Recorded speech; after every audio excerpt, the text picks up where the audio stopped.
እሺ ስሜ ለጥበሉ በላይ ይባላል። የስለ ድንጋይ ከተማ መሪ መዘጋጃ ቤት ዋና ስራ አስኪያጅ ነኝ።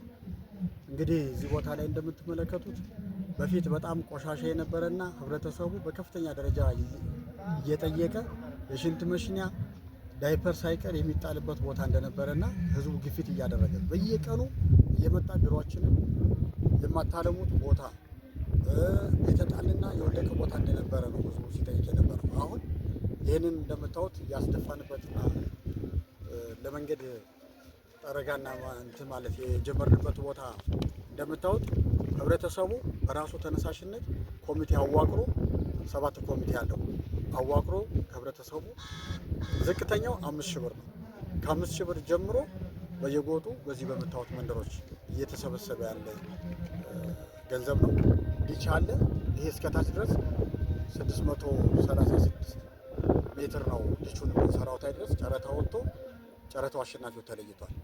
አሁን ደግሞ ይሄ ጠጠር መንገዱ የምትሉት ላይ ድረስ ያለው አሁን የበጀት እጥረት ስላጋጠመን እንጂ ዘመናዊ ኮብል ንጣፍ እናደርግ ነበር። እዚህ ጋር ግን የበጀት እጥረት ከፍተኛ ችግር ስላጋጠመን ነው። አሁን ለአሁኑ ግን የጠጠር መንገድ ዘመናዊ የጠጠር መንገድ ካደረግን በኋላ የሚቀጥለው ዓመት በጀታችንን አይተን የተሻለ ስራ እንሰራለን ብለን እናምናለን።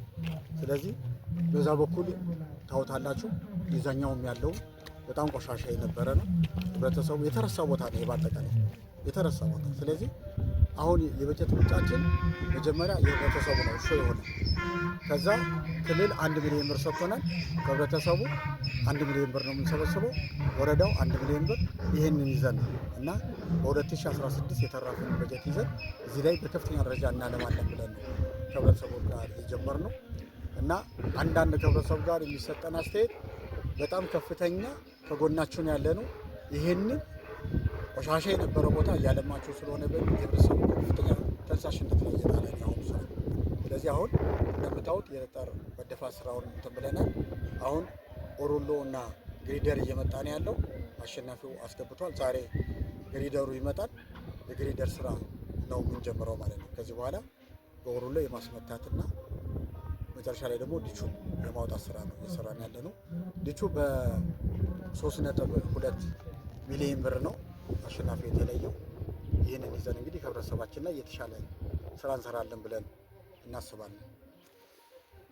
ከዚህ በተጨማሪ ህብረተሰቡ እዚህኛው በተጀመረው ስራ ላይ ካላቸው ተነሳሽነት በተጨማሪ አሁን በዘንድሮ ዓመት እስከ ዛሬ ሰላ ድንጋይ ላይ ተጀምሮ የማያውቅ የተቀናጀ የተፋሰስ ልማት ስራ በገበያው መሻገሪያ ቦታና በስፖርት ሜዳው ላይ በጣም የተጎዳ የተቦረቦረ መሬቱ የተሸረሸረና ወደ 6 ቢያጆ ድንጋይ ነው የፈጀ ነው እና ያንን ይዘን ህብረተሰቡ በንቅናቄ እያለማ ያለው ነው። ይህንን ቦታ በደስተኛ ነው ህብረተሰቡ በሌልታ በጭፈራ ከራሱ ማቴሪያል ይዞ ዶማውን፣ አካፋውን፣ ዲጅኖውን ይዞ ጧት 12 ሰዓት ጀምሮ ረቡዕና ዓርብ በሳምንት ማለት ነው በሳምንት 2 ቀን የተቀናጀ ስራ እየሰራ ነው ያለው ህብረተሰባችን። በአሁኑ ሰዓት እኔ የተለየ ንቅናቄ ነው ያለው የተለየ ንቅናቄ እኔ ይሄንን ረቡዕና ዓርብ የሚቀጥለው ዓርብ ላይ መታችሁ የህብረተሰቡን ንቅናቄ ማየት ይቻላል። እኔ ዘንድሮ ህብረተሰቡ በዚህ ወቅት አንደኛ የሰላማችን ችግር አለ።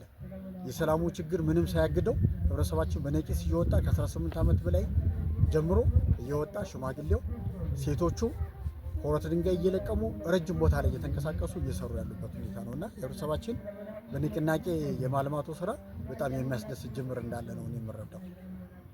እሺ እንደ ጥቅል ከተማችንን ከማልማት አኳያ መናኸሪያው አካባቢ አሁን ወደ 40 የሚሆኑ ኮንቴነሮች ከ5 ዓመት በላይ እስከ 16 ዓመት ድረስ የያዛቸው ባለይዞቶች ነበሩ። እነዚህን 4-5 መድረክ ሰው ጋር ተማምነን ተነጋግረን እዛም ተጠቃሚዎች የነበሩት አምነውበት እንለቃለን በራሳቸው ፍቃድ ያንን ቦታ አፍርሰው አሁን ከኮሪደር ልማቱ ጋር የገጠር ኮሪደር ልማትን መሰረት በማድረግ እዛ መናኸሪያው ጋር ወጣቱን የስራ ዕድል ለመፍጠር ከፍተኛ እንቅስቃሴ እያደረግን ያለ ነው።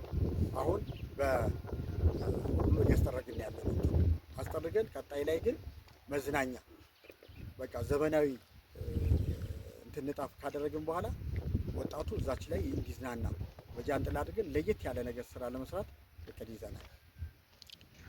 ይሄ ለማድረግ